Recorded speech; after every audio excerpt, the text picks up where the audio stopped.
This is going to be so much fun and so fantastic. I admit 100% to being a nerd, super proud of it. And so I'm always interested in the agile mindset because super nerd. So Joelle is going to drop a mural link into chat for all y'all, but we will be sharing screen just because we make assumptions about technology in that it can be cranky. And for everybody else, let's turn our attention to Macker. Well, hi, everybody. Nice to have you here. I'll wait for you to get in the mural, or while you're getting in the mural, I'll just introduce myself. I'm Mike Ackerbauer. It just hit me as you were all coming in that I've been doing creative problem solving for almost 20 years. I started in the Buffalo State program in 2002, and just in 2018 got around to coming to CPSI, right in time to do it at home. So please tell me there's going to be one in person next year, because this has been great. And it was nice presenting from my backyard last year. It's just so much more fun to have. It's really hard to do virtual night flights. We are so excited for in-person CPSI next year. Good. So I intend to be there. If you have used Mural, please orient yourself to the first item in the outline. Otherwise, I'm just going to invite you all to follow me. Of course, I can't see myself anywhere. Did I come in and not as the, oh, I'm the facilitator. Okay. I can't even see my own. You are currently. And what? You're like, do you see anybody else? Oh, I see me. Okay. Yeah, I see everybody. Okay. So I'm asking you all to follow me. Thank you. Okay. So I'm Mike Ackerbauer. I'm with IBM. I've been with IBM almost as well, just longer than I've been part of the creative problem solving community. I have a bunch of kids who are now procreating, and I now have a granddaughter. So I'm multiple titles that matter to me. One, I call myself a whole team entrepreneur because the whole team matters or no one matters in terms of agility and how we work in collaboration. You've got to have cross-functionality, multidisciplinary teams to allow for cognitive diversity of thinking. I call myself a cognitive Sherpa because I like to help people take complex organizational concepts and make them easy to understand and simple to apply. And my two favorite titles are Pop Pop, of course, because I have a near 2-year-old granddaughter, and she was the bright light during that decade of 2020 and our joy bringer. And the other one is Certified Rock Balancer. And so I've been presenting a variation of this talk a number of different times this year and last decade of 2020. And the thing that people are most interested in when they hear me talk now suddenly is about this rock balancing thing. It's true, I'm a certified rock balancer, and you can be too. And it will play into this conversation, hence the subtitle, Finding Balance.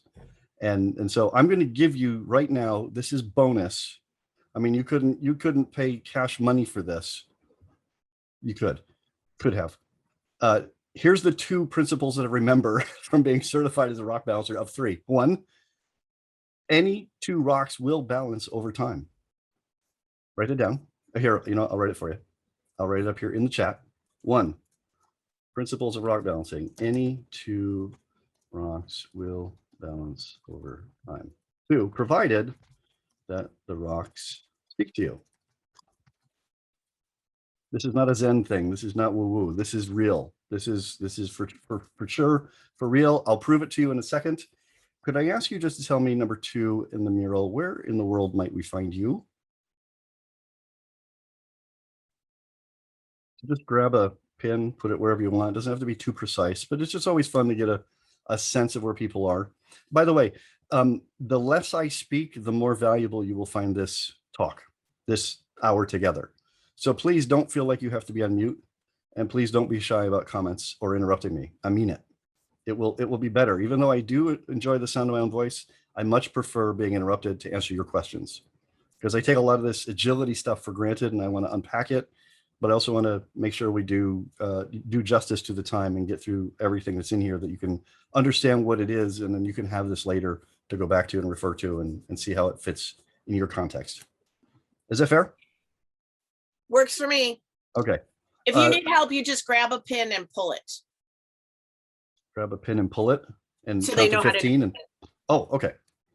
Also, I'd love to have those little reactions up here on the screen so I know how we're tracking. That helps me a lot. So if you're good, love to get a thumbs up just to see that you're there and you're with me. Okay, thanks. Appreciate it. Thanks, Lindsay. Lindsay, I'm glad you're here. And I hope you're not here much longer. I heard news, so I'm excited for you. You understand what that means.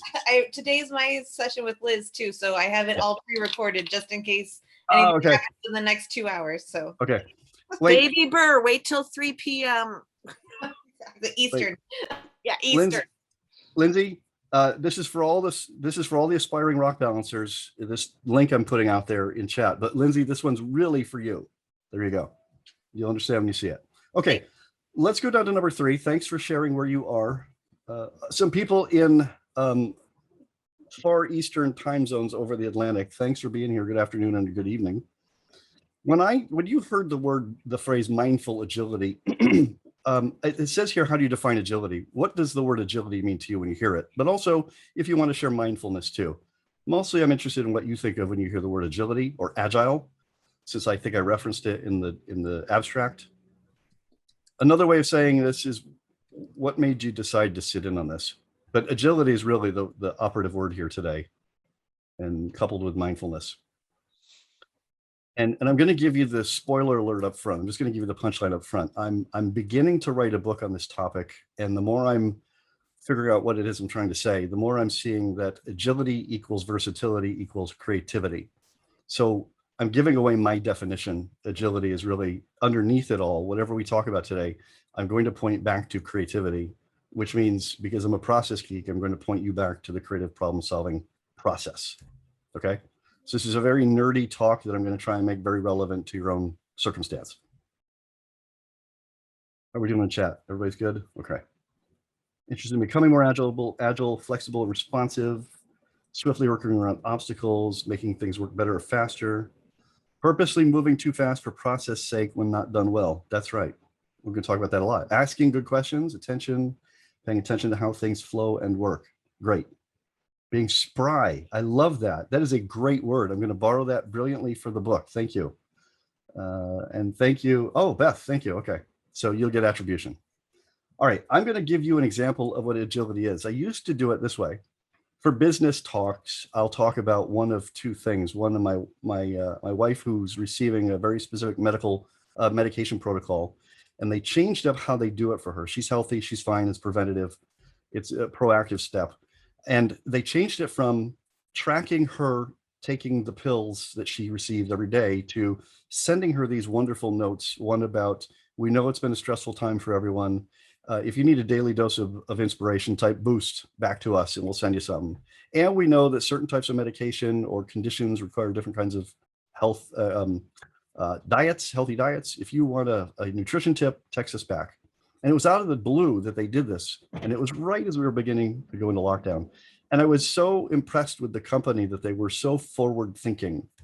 So that's normally what I tell. 1-800-Flowers did something similar. Anyone 1-800-Flowers customers? Me neither. Beth, did you receive any notes from 1-800-Flowers last year at the beginning of the pandemic? Does it ring a bell? No? Okay. I think so. They did some stuff internally about wellness and well-being and resilience. They shared some resources internally to all their people. And they said, wait a minute, if it works for us, it might work for our customers too. So they sent out an email and said, how are you doing? Here's some resources that might help you. They helped us. And I thought, how delightful that a for-profit company actually has a soul. I was so thrilled about that. Same with the one that sent my wife stuff.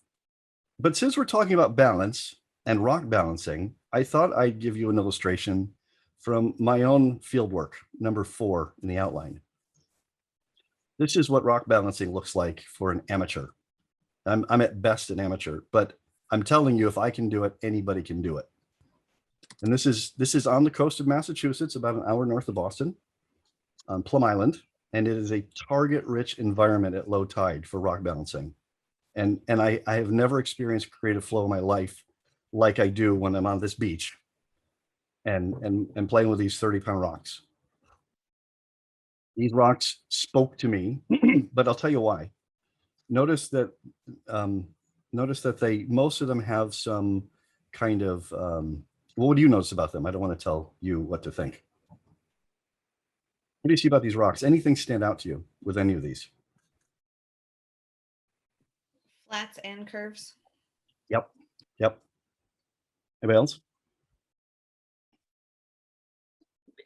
The size to me seems bigger. Yeah. It's easier to do smaller ones up at top. The really the obnoxious people who can do it really well that I kind of hate. They'll do their long oblong things and it's hanging off the edge like this, and they counterbalance it with 3 over here, and you're like, how did they do that? So yeah, I tend to get smaller and smaller as I go, and I don't normally do the type on the left. There is a difference between rock stacking and rock balancing. Rock balancing typically looks like those rocks don't have any earthly right to look like that and defy gravity that way. Here's what's happening though, and this is sort of the third principle. The rocks have very interesting consistency to them. They're so granular that's, it's just hardened sand, or when it gets pulverized, it becomes sand. So there's all these nooks and crannies in every one of these rocks. As you try to balance one atop the other, you can feel the rocks negotiate with you where too far off center is and where it might be centered against gravity. And my first experience with this at Mind Camp a couple of years ago, well, 10 or 12 years ago now, you just turn the rock and you feel it kind of just, there's little nooks and crannies that they just kind of work together until suddenly it goes click and it's just standing up. And that's what happens every single time I do this. Now this one on the far right, I don't know if you can see my cursor. I'm circling the one on the far right. The middle rock, you see that there's this nice angle to it. Here, let me do this. Yeah, just like that. Here, why can't I draw something? Oh, because I'm not, there we go. Okay, you see there's this nice little angle here. I don't know if you can see that line I just drew through it. Well, that line happens to be where gravity, the two of them kind of want to, the top one wants to slip off, but there's just enough friction or whatever the word is with sandpaper. They just kind of like, but even then you got to kind of negotiate it. Grit, that'll work. Thank you. Wait, no, I said a grit, like with a G. Is that the word you were thinking? Grit, yeah. Oh, okay. Sorry, I didn't know if you. That absolutely I heard works. you wrong. I thought you heard me wrong. Oh, no, it just works. But here's what's happening. Actually, the ones in the middle that are standing on, well, the one on the top in the middle photo, there's like, what you tend to find out is there's 3 points. There's just 3 balancing points. And if you can get 2, you're almost there. And the third one is like, what's just this side of it's going to fall, and it will stick. And some of them can be very delicate, and you don't want to push them. And you also don't want to use, I've learned, not the hard way, but I've learned you don't want to use 30, 40-pound rocks on a beach with small children who like to knock them down, because you really don't want to crush little toes. So it can be a full contact sport. I don't mind telling you. Anyway, agility to me is this, everything you just said, not attached, flexible and responsive, being spry. I love that idea of being spry, swiftly working around obstacles. Excuse me. I teach 3 characteristics of teamwork in other talks, one of which is you have to have a shared understanding of why you're here as a team and what your purpose is, and a commitment to that mission or that purpose. Shared understanding, like rock balancing, is a moving target. And it's all about the gravity of the moment you're in. How do I find the right balance in the right moment? And so therein is the essence of the talk that we will now continue on. But I spent a lot of time on rock balancing. Any questions? And would you like to be certified at some point? I am certified to certify. I would like to be certified. Do your CPSI session for next year. In the yeah, we'll do it at CPSI proper at SUNY Buffalo next year. Fine, you're on. We're gonna have to find a lot of rocks. Yeah. That'll be interesting. Okay. Well, sorry, I just want to mention, I threw in the chat, it's Yeah. Fern here. I threw in the Hi, Fern. chat a link to the Ottawa River.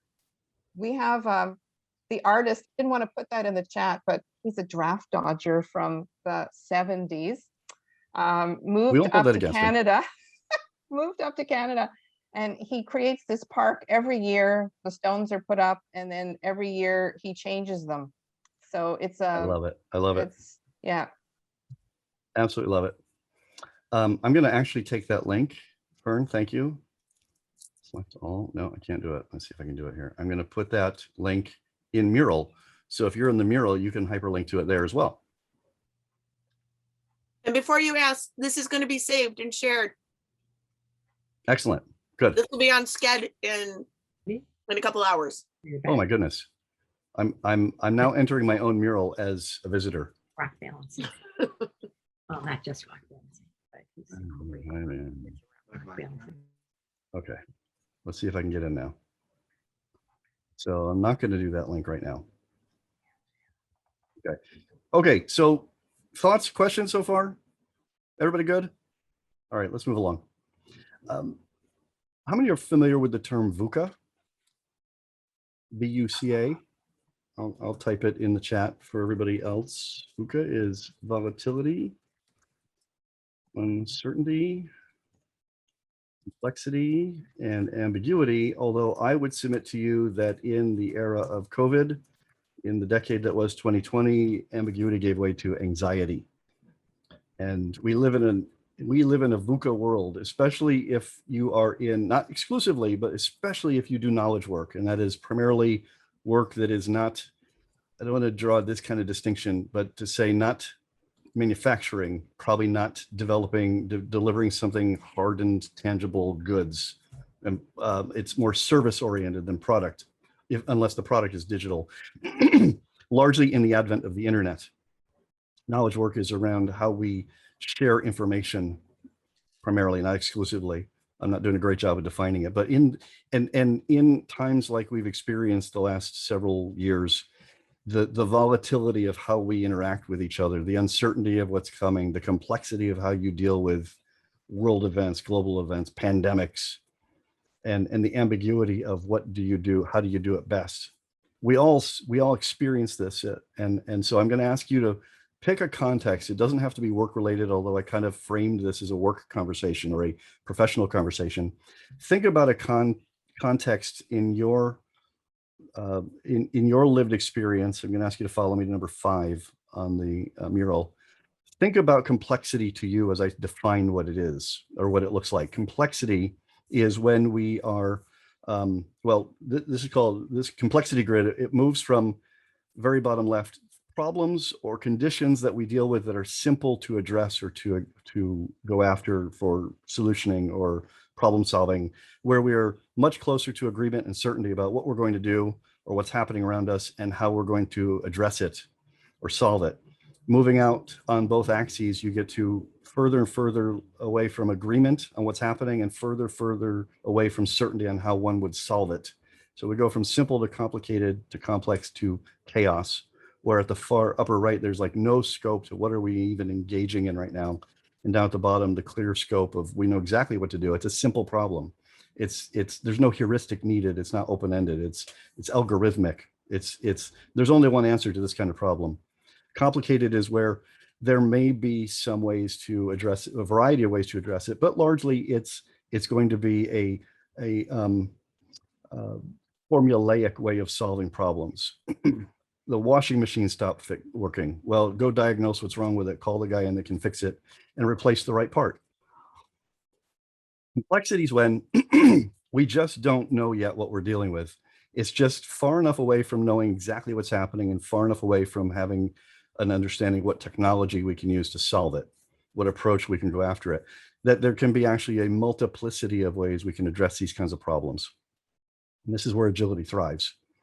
It's where we don't know what we don't know, and now we have to do some open-ended heuristic kind of approach to what are we dealing with? Can we get a context on the left axis of what's happening around us, or what problem are we trying to solve? And some sense of how can we bring our skill set to bear on it to address it and solve it. So in complexity, what we're really doing is looking at what's a good enough approach right now. Are we doing questions? Any thoughts? If it makes sense enough to you, take a black dot on the right-hand side and just drag it into the grid where take a specific context we can talk about for the rest of the time together that you're gonna live in. Could be professional, doesn't have to be. Put a dot where you think you are in that context right now. A lot of complex, some chaos, okay? Chaos is tricky because it's just far enough away that it may not even be worth going after, but you can go read up a little bit more on it, number 6, if you want to do a little bit deeper dive on what's going on there.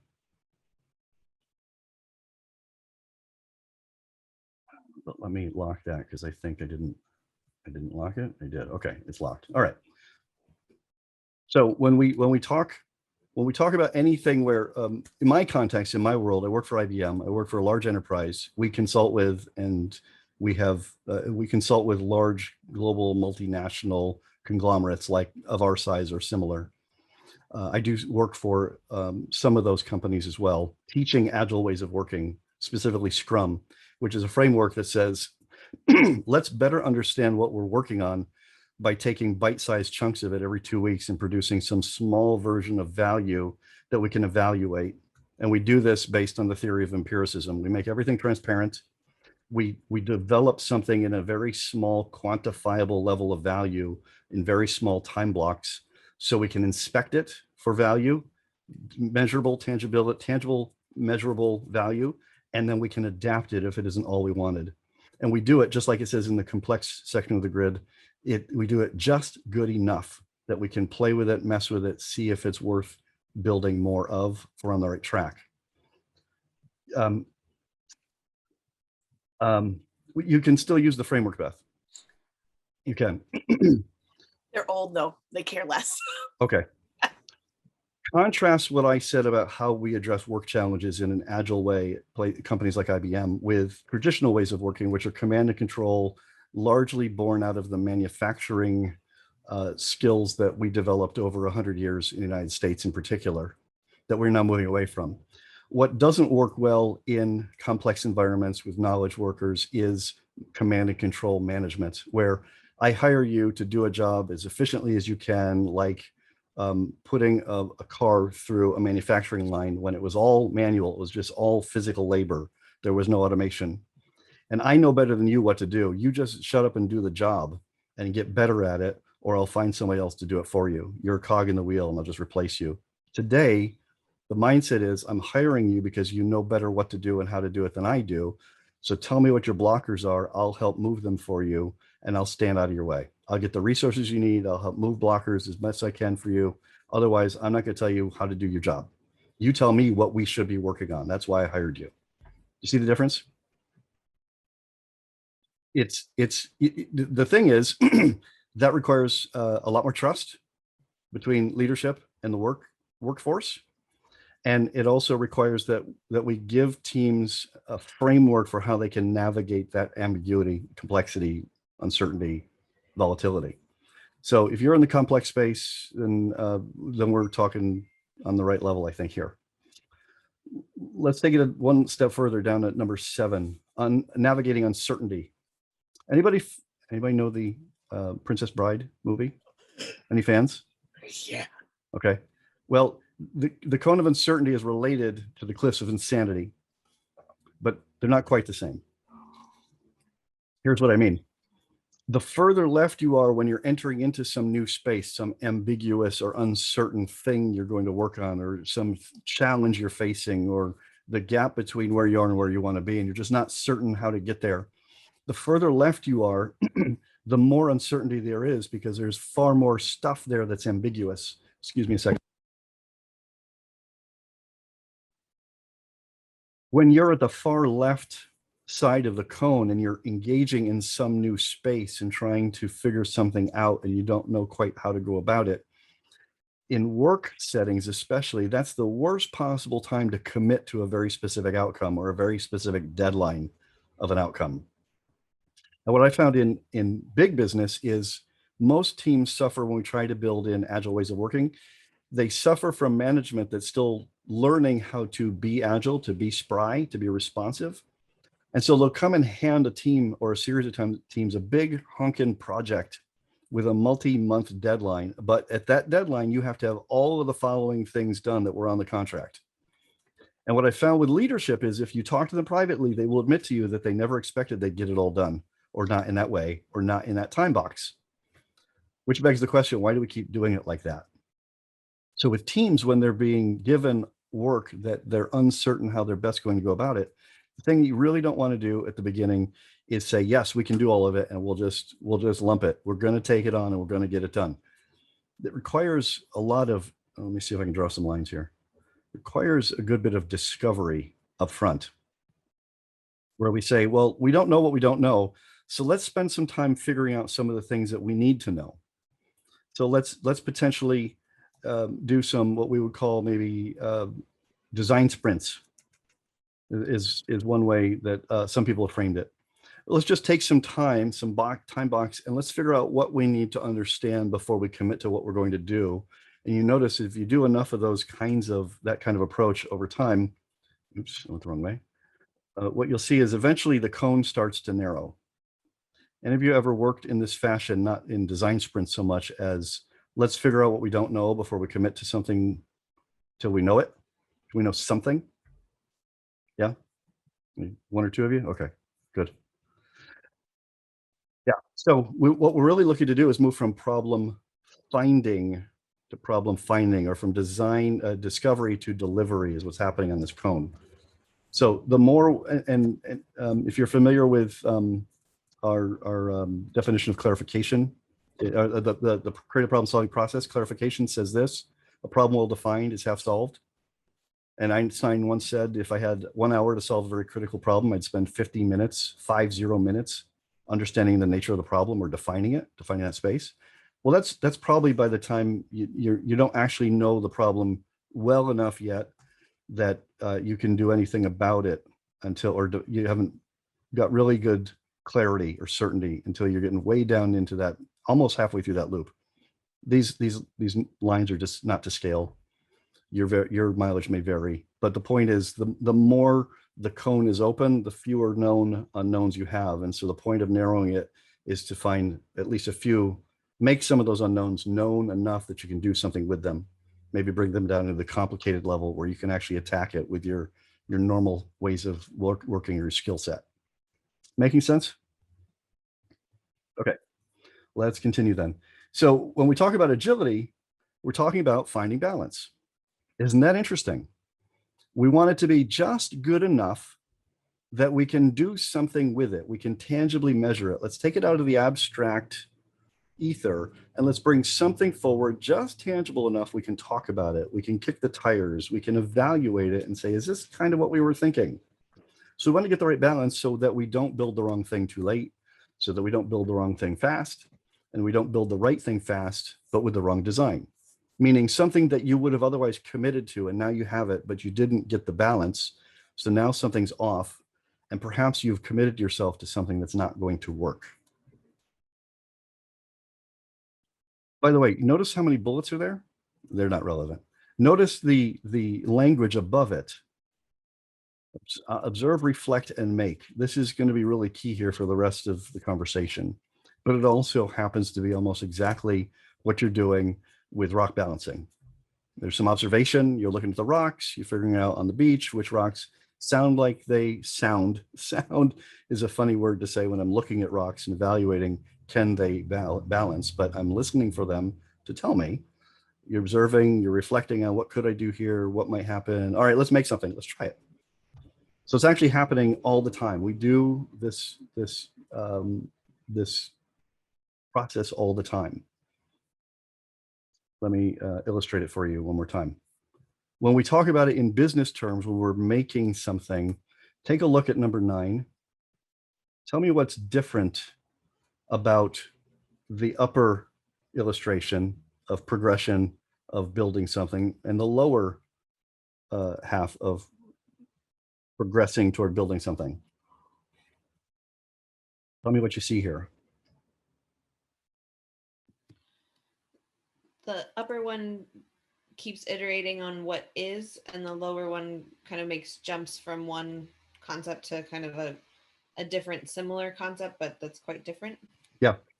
If you hired a company to build you whatever the end product is, which one gives you more of a sense of what you and your whoever you hired is trying to accomplish?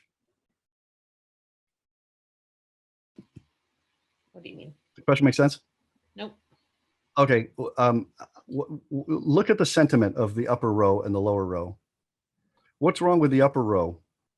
Or why the different sentiment in the upper row versus the lower row? The lower row all can move. The upper row, only the last one can move. Right. So how long is it going to be in the upper row relative to the lower row before I'm going to see some form of value that I was anticipating? It's going to be longer because your value is to move, and you Right. can't move with 1, 2, 3, just the fourth. Right. Right. So what good is a wheel or a wheel with an axle if the point was transportation? Which is kind of what the lower one is saying. Oh, okay. I'm not sure I like the skateboard, but thank you. You've given me something I can propel myself on. So there's transportation there. Oh, wait a minute. This one has some navigation, the number 2 on the bottom row. The third one has probably some gears to it and a little more speed. Fourth one, oh, now we're getting excited. Why? What's happened? What's different about the last 2 versus the first 3? Faster, or maybe mechanically propelled instead of person Right. propelled. Right. All of them allow me to propel myself. The last 2 do it for me rather than me having to provide the propulsion. Dare I say, moving from horses to horsepower. Right. So somewhere in there.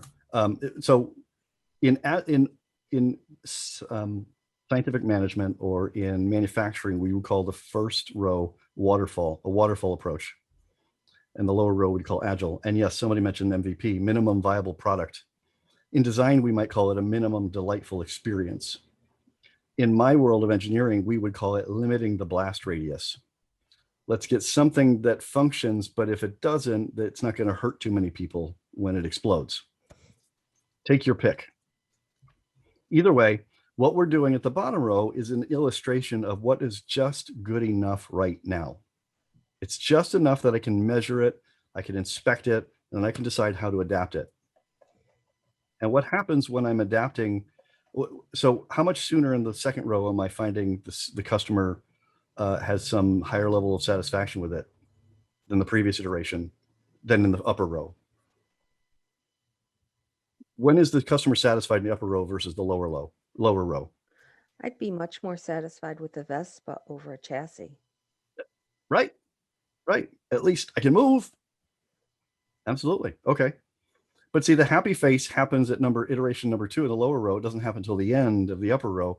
I've got 3 times the opportunity, if you will, now to build on that and make it even better. But I'm already working at an advantage sooner. As opposed to working 18 months on something and delivering it and hoping I got it right. I can do it in smaller chunks of time and get it dialed in sooner. Hence those design sprints in the cone above. Let's press something, figure out what we know or we don't know. Is this close? No. Is this close? Yeah, it's closer. Okay, getting warmer. Remember that game, hot and cold? Getting warmer. Oh, you're red hot now. You got a whole Jeep. Okay, this is the notion of finding balance just enough right now. And it's a shared understanding thing that happens incrementally over time. Everybody tracking? I know this is very meta. Okay. You can fight me on this. I'd love it if you would fight me on it. I mean, I fight. Yeah. Like, go ahead, Lindsay. one of the questions that I had is like thinking about working with people who are not who say they want the innovation, but not necessarily like they will still say like you need to use these wheels. Yeah. Start at the beginning. And so that I think was the push pull I was feeling in looking at those images is like if they know they want these wheels and this axle and it has to be at least this big or it has to be horse powered, that first iteration doesn't create joy because they're like, no, that's not what we wanted. So I guess to make a little bit more, you're right, it's from the meta to the concrete, but if Yeah. there's another connection to make with an example, that would be really helpful. Okay. I think of Chopped. Lindsay, you watched Okay. the show Chopped, and Yes. it's a mystery basket, Yes. and you've got to incorporate all the ingredients into that basket. Yeah. Then Okay. the question is, how do I elevate it? Got it. Lovely. Thank you. Cool. And also, let's see if the rest of the stuff helps. And please let me know if I forget. Because I think that'll speak to it too. Okay. That was a good fight. It's good. And apart from me, it was bloodless. Freak shaving accident, not a joke. Okay, let's go down to number 10. How do we navigate complexity though? Oh, come on. How come it keeps dropping me out of my own mural?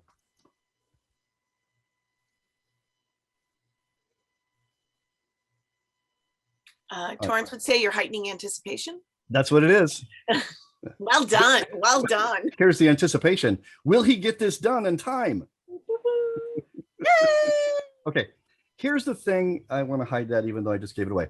Here's the thing about this work we do in the cone of uncertainty. When we do waterfall type approaches to work, when we do creative problem solving, when it goes from clarify to ideate to develop to implement. I get them confused, combined. When we go with the original design thinking language of IBM, which is what got me into this whole conversation that we're talking about today, the 4 steps, the 4 phases of IBM's original version of design thinking was understand, explore, prototype, and evaluate, which nearly knocked me off my chair in Cambridge, Massachusetts in 2014. I can remember the room. I can remember the moment.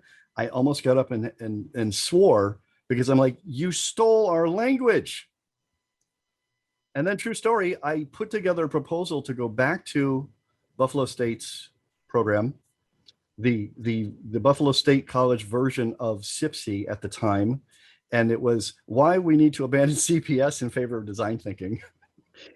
At which point, Dr. John Cabra, good friend of mine, professor emeritus from the program, said, Mike, I just want to remind you that a lot of people attending our conference are current students in the creative problem solving process and the program. What might be another title we could use here to get the same point across? Anyway, I was so blown away that they were using our language of creative problem solving. But all of it is linear and it presumes something all the way through. CPSI came first, yes.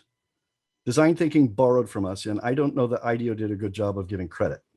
That's an aside, we can have the beer chat.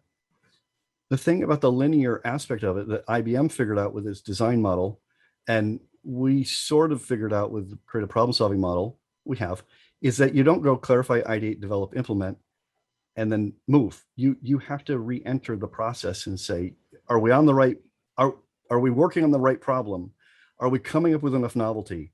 Have we developed something that's going to, that when we bring it through, it's going to have that impact that we thought of when we conceived it? And then have we delivered it in a way that they get that meaningful outcome we envisioned? So you always have to circle back on that somehow. I say all that to say that IBM came up with this really elegant way of looking at the design process that I submit to you fits for all of agility. We look at all of this process as an infinite loop. Then we start off observing something. We take in the known world around us, or in design terms, if I'm doing a facilitation for a client, then all of my resource group that comes in and works on this problem, typically many of them, if not all of them, are subject matter experts in some form, not necessarily of the product or the client's need. But what we do is we spend a lot of time immersing ourselves in the lived experience of the client or the persona for whom we are designing. What is their lived experience? What does a day in the life look like for them? How do we get to a place where we empathize with them enough to say, I understand what the problem is before I go try and solution something for them? Oh, I struggle with user, and you can hold me accountable there because I wrote code for many years. But persona, I don't even like, because it also kind of disembodies people, right? Which is why we name them and we put a face on them.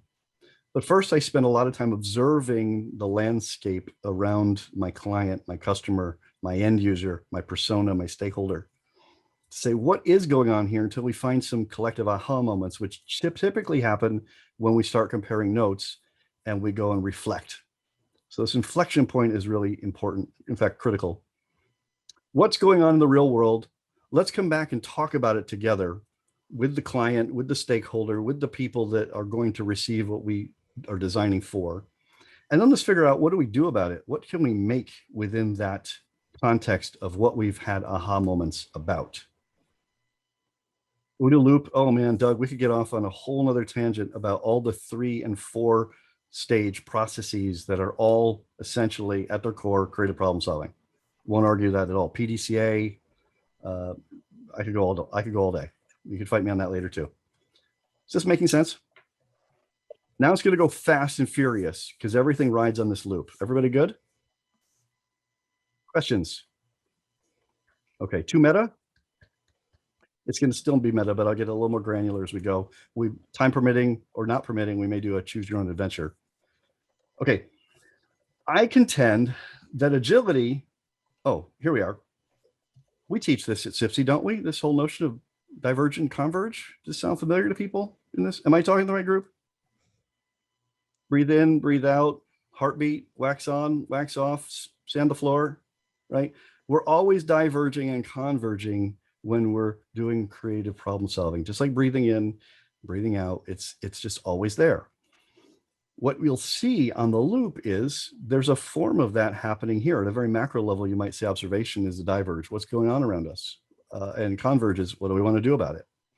So what are all the things that could be happening in the client space that we need to care about? What's the one that's most important to us to go do something about?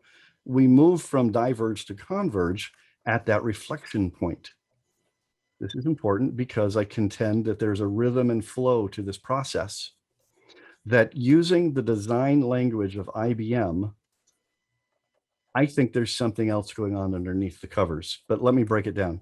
Understanding context and learning the landscape, uncovering needs and listening for feedback is what's going on per IBM's Enterprise Design Thinking 2.0 language, which you can go look up. I'll send you the link. This is what the observation process, if you will, looks like. Coming together and looking within is to align intent and uncover insights. What have we found here? What are we seeing? Any assumptions that we've made in the process, let's make them explicit right now and compare notes and see what stands out to us. What are the aha moments that we anticipate, but we don't know yet? And then when we make, we're exploring possibilities, communicating ideas, prototyping concepts, and driving real outcomes. I have heard of that, Ed. Does anything stand out to you about this model, the way I've presented it to you?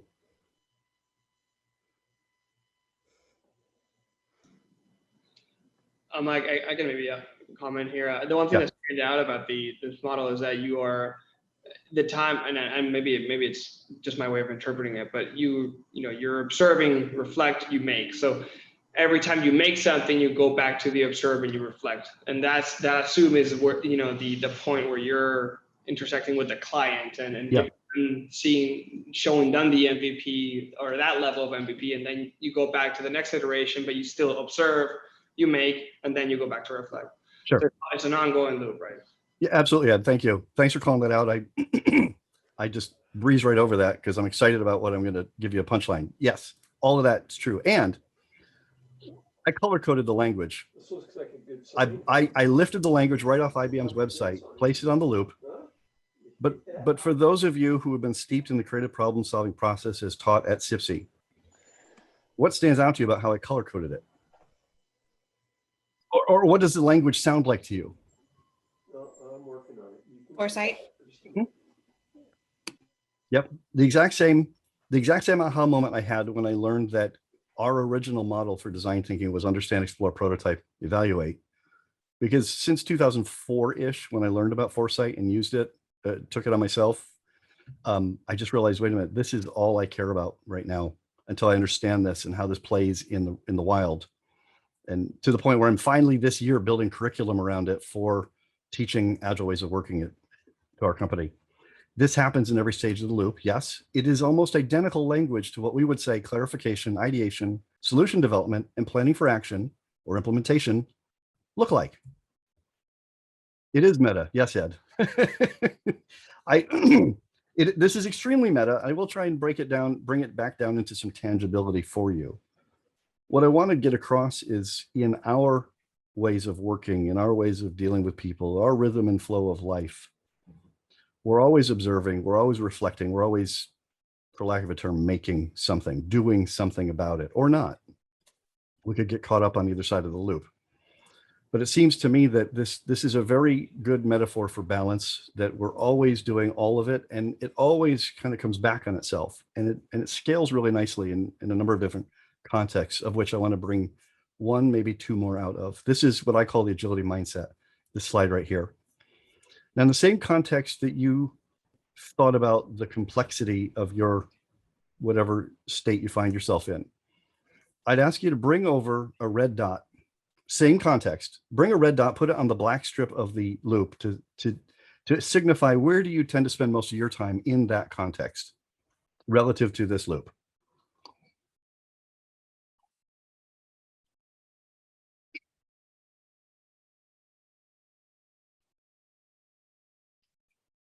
No wrong answer. Best if it goes on the black part of the loop. It can be close to the color-coded language, but if you put it up on the loop, it's better. It'll help. Thank you. Okay, for those of you who are reading ahead, now take a green one and place it where you think, based on that language, where you think you could benefit from spending more time.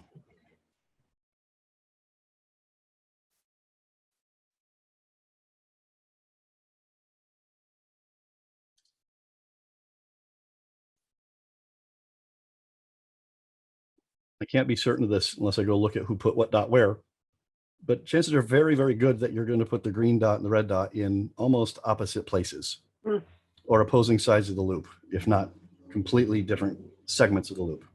I have a whole nother talk on this and a whole nother section of work that will go into whatever book I write whenever I get around to it, that breaks the loop down by quadrant or bisects it, vertical and horizontal and diagonal.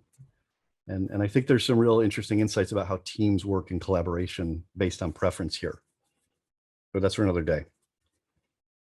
Welcome to the agility mindset. This is it. To me, this is how we view, this is how I'm presenting in IBM to teams and other companies, what agility looks like as a mindset. It's all about, from a collaborative standpoint, I'm talking about it in a work setting right now, but I think it fits everywhere.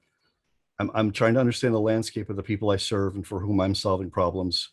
I'm trying to come up with really unique ways of addressing those needs and getting feedback on it until the spark of the creative friction or abrasion of throwing those ideas around brings us to an aha moment that we go, wait, this is something we could do. And then we go actually try and build it out just enough that we can measure it and assess it and decide how do we adapt it and go back into the observe loop. I'll also submit to you, if you challenge me, that you could start anywhere in the loop. And typically, I think we start at reflection. Where are we right now? What are we trying to accomplish? What's the point of the process? What problem are we in? But if you know the foresight model, the foresight theory says that you and I all operate in subjective ways against the objective creative process. And that means we'll tend to lead with unconscious biases or subconscious energy, where we want to throw ourselves into a challenge when we find ourselves in this state of, I know where I am, I know where I want to be, and there's a gap. How do I attack it? And so it's probably, you'd have to tell me, and I don't want to presume for you, but chances are very good where you're spending your time right now in the red is a combination of the requirements of the context you're in, but also possibly where you prefer to spend your time and energy. And the green is possibly somewhere that you may overlook, that you could, if I could just spend a little more time or make some more time in that area, I think I'd find a more holistic outcome to whatever it is I'm working on.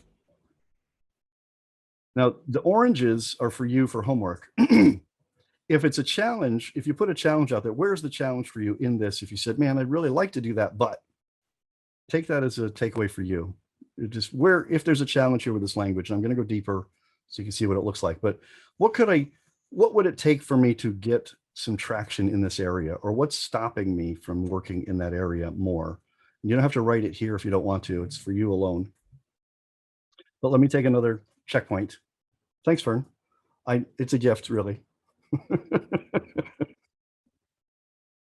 of my best managers ever likes to have said about me that I have a grand unifying theory of the universe, and it's finally come together mostly in this mural.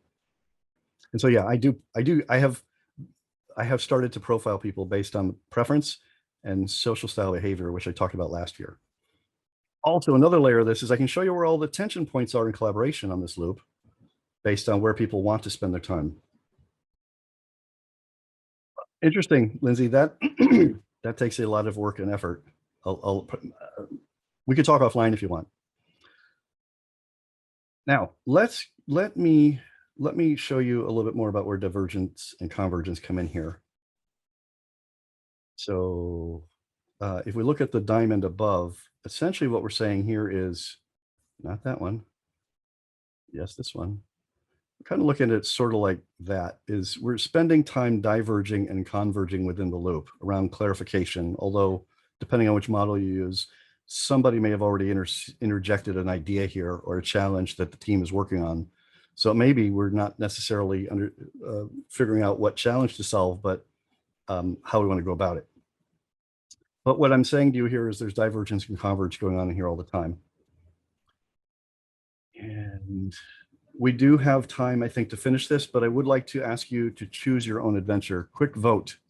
There's a thinking skill that goes with this agility mindset, and there's a tool set. So there's thinking, there's a mindset, skill set, a tool set that goes with this model that speaks to agility. One of them is very practical. The other one is another layer of meta, but I think it gets closer to, okay, if I need to spend time here, what is it that's actually missing in that language that I need to think about? So quick vote in chat, thinking skill set or tool set. If we have time, I'll get to all three. Three for tools. Practical, let's go practical. All the things. Don't worry, Chris, you're getting the whole mural. All right. In context, this is work oriented. If you're doing knowledge work, if you're dealing with clients or people, if you're on a team, if you've been hired to solve certain kinds of problems, here's my mashup view of agility. It looks like this. It's down at number 16. Again, it kicked me out. I tried a different way of doing it today. I probably I shouldn't think have. you tipped mural enough last time or something. I'm gonna talk to them. You should be down at number 16. Oh, it didn't open. Okay, here we go. That's the wrong one. No, that's the right one. Okay. Number 16, I'll invite you to follow me. These are a conglomeration of the major steps in both the design thinking and agile ways of working practices. So on the left-hand side, you're looking at design thinking practices around understanding my client, empathy mapping, my end user, my persona, whomever I'm building or developing or delivering something for. As the scenarios, let's come up with a day in the life and look at what they do and how they do it to see where they are having trouble. Where are the pain points, the next step in there? So take that empathy map of what someone thinks and feels and says and does in context to their lived experience that I'm somehow serving or designing a solution for. Mapping that out from end to end and then going, where are the problem spaces on this process map that they have of how they work that represent ways in which they need a delightful experience and they're not having it today. Then coming up with big ideas around how to address those pain points, building this kind of longer term version of what we could do in that space. And then coming up with hills or anybody familiar with BHAGs? Big, hairy, audacious goals. Right, a hill is like a BHAG. It's a who, what, and a wow.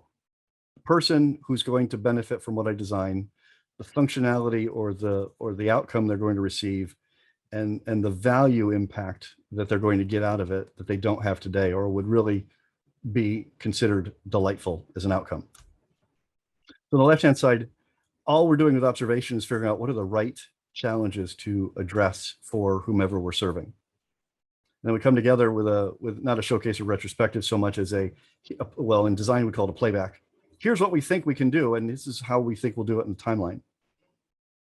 And when they say, great, let's do it, we go over to the agile side, which is let's take those hills and decompose them into small little stories, user value centric stories that say, sorry, I used user, persona value centric. that says, this is a piece of the value I can deliver that goes toward this BHAG. It's not measurable and it's not a set of tasks.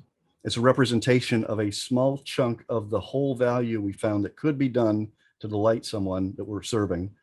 Turn that into something like a plan where we know exactly in this time box, this is the amount of value we're going to produce, not quantifiable, qualifiable, and we call it a sprint goal, a goal every 2 weeks or so. We call it a hypothesis that then we measure as we go along, and then we review it as a sprint review actually is a showcase or retrospective. So it's the wrong term there. But what we're doing, whether you use these items or not, I submit to you that you're thinking big in every challenge you work on at some point, and then you're going down to granular. How am I going to turn that big idea of what I want to do? Could be a vacation. What do I like to do as a vacation? I'm eventually going to turn that into, well, what are some stories I can go aspects of the vacation project I want to do that I need to go run down. And then, okay, now how do I take those things and manage them in a very tactical way? Let me take a breath. User story maps are terrific. What's the guy's name? Jeff Patton has a good book on it. And so does a guy named Jim Callback. A couple good authors there related to that. If these are new concepts to you, then I will send you more resources on what it means. But what I want you to get across to you, if they're not resonating as I can take this home with me today, practical, the left-hand side, I do too. The left-hand side is what are the right problems to solve? And the left-hand side is what are the right ways to solve them? So the left-hand side we call doing the right work, and the right-hand side doing the work right. Effectiveness and efficiency, if you will. And you can throw any kind of tools at this that you want. The wonderful thing I think about the CPS framework is that it actually is flexible enough to bring in new tools. How are we doing? I know we're almost on time, out of time. I'd like to summarize it this way. I like to see this as, how am I being curious for whomever it is I'm working for? It could be for me. It doesn't have to be work. But the right-hand side to me is about being curious. And this is where the balance comes in, the mindfulness comes into agile ways of working. I want to be observant of what's going on around me, that I'm curious about what I'm seeing, and I'm asking those kinds of what if, I wonder what might happen, what might be all the kinds of questions, those invitational open-ended stems that lead to a different kind of conversation. And I need to be open to that when I'm looking for a rock to balance. What might that rock be saying to me right now? That thing I'm dealing with that I call a challenge. Then committing to or confirming actually on the way to the right, confirming this is what I think I can do. I think what I see. What do you think? Let's confirm it so that we can go create something of value. Let's go do something about it, and then bring it back and confirm, was that the right thing? Are we working in the right direction?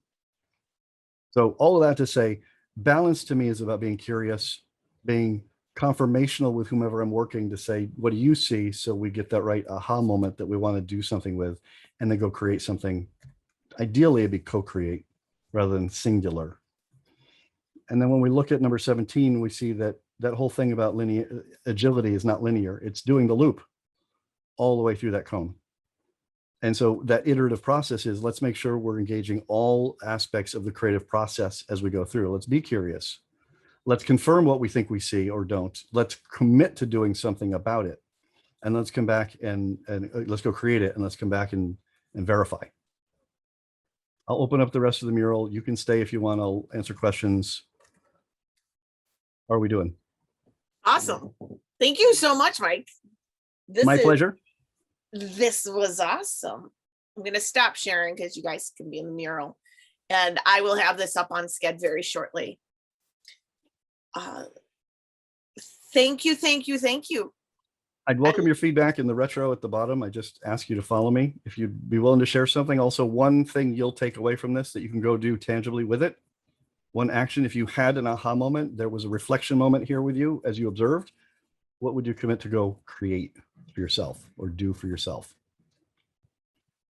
I can hang around a few, but thank you very much for your time. Thanks for being engaging and and meta with me. As always, Mike, an awesome, awesome session. Minds blown. just, is that what happened there?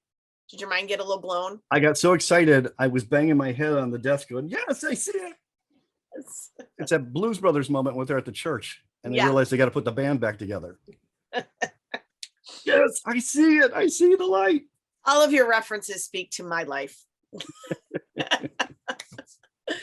Thank you. Thank you so much for doing this. And thank you everybody for coming and participating and sharing your thoughts and your ideas. It's so much better when you're here. Yes, thank you.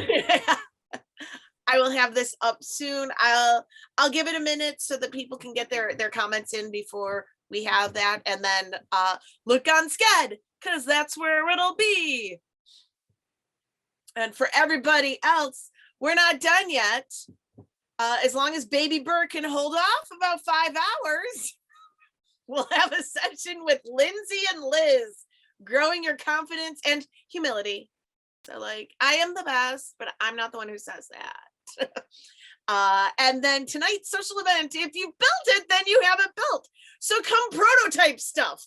How well did that just ease in that way? So IBM Design says everything's a prototype.